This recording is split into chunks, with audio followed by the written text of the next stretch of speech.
Hi there, ladies and gentlemen. I'm Jonah Rosenblum, sports editor of the Daily Northwestern. An exciting weekend of Big Ten football coming up with perfect 5-0 Michigan visiting Ryan Field to take on Northwestern. I'm joined here by football writers Colin Becht and Josh Wallfish. Well, it should be a great weekend of football. It really should.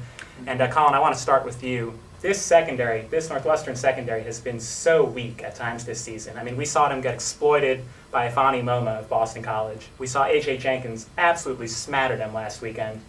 What are they going to do against guys like Roundtree?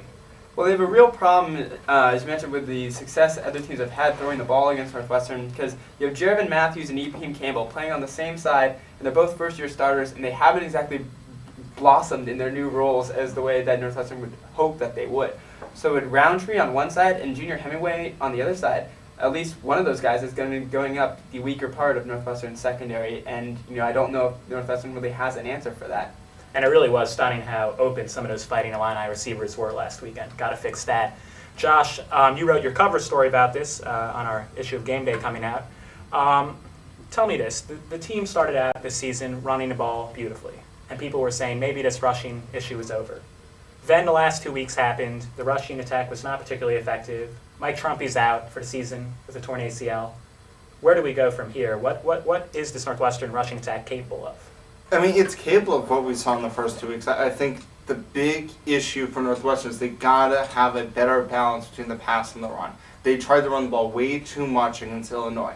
Only 16 pass attempts is not good for this offense. You look what Dan Purse was able to do last year, passing the ball, put the ball in his hands more, I think. But going back to what this rushing attack's going to do, it's going to start and really end with freshman Trayvon Green. You know what you're going to get out of senior Jacob Schmidt. He's going to be a solid competitor. But it's going to be whether or not Trayvon Green can really step up into his role as now the second string and will probably get a majority of the carries again this week, and whether or not he can reproduce what he did against Eastern Illinois and also against Illinois. And Green certainly has looked dynamic thus far this season. Now going to another issue that this Northwestern defense has had, spanning back to last year, they just cannot stop a quarterback who scrambles. And I mean, we discussed the Michigan wide receivers, but Denard Robinson, he can pass, he runs even better. And so I'm wondering, what is the Wildcats defense going to do? They got torched by Rob Henry last year. They got torched by Trent Steelman against Army. I mean, can they stop Denard Robinson? Can they keep him in the pocket? I mean, I don't know if any defense can really stop Denard Robinson. It's just levels of containment.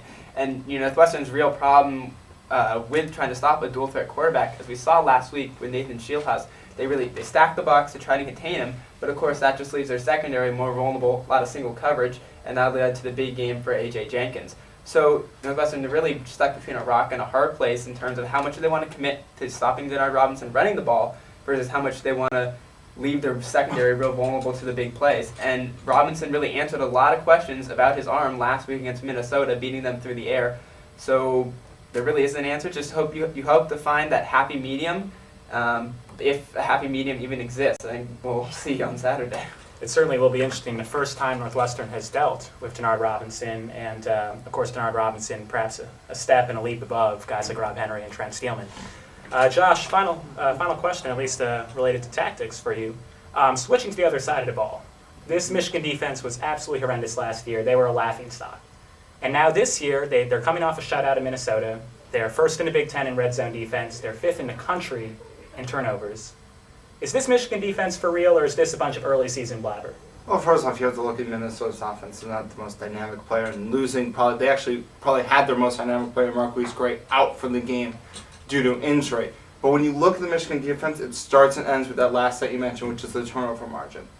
Northwestern doesn't turn the ball over a whole lot. Dan Purse only threw 4 interceptions last year. So the reason Michigan's been very successful is they've been able to turn the ball over. You look at the Notre Dame game, they were not a very good defensive team, but Notre Dame turned the ball over, and that gave Denard Robinson more opportunities. The more opportunities you give Denard Robinson, the more likely he is he's going to score. So if Michigan can come into Ryan Field and create turnovers, then yeah, this defense may be for real.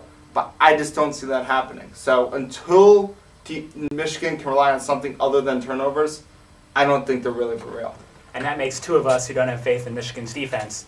So I'm going to be bold, guys. I'm going to say it. Northwestern's going to win this game. Is anyone willing to join me out here?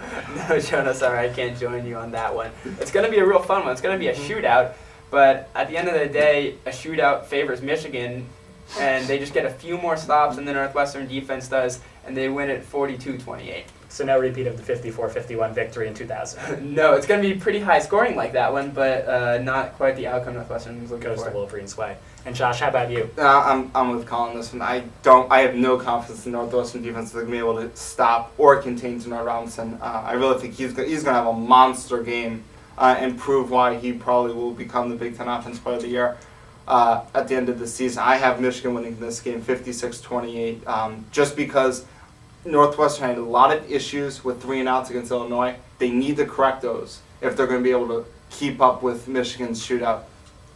And the weather is certainly favoring the offenses, and perhaps Michigan as a result. Sometimes those cold, windy days at Ryan Field can shut down a good offense, but it will be a beautiful day at Ryan Field, 78 degrees. At game time, winds 9 and 10 miles an hour won't be a factor.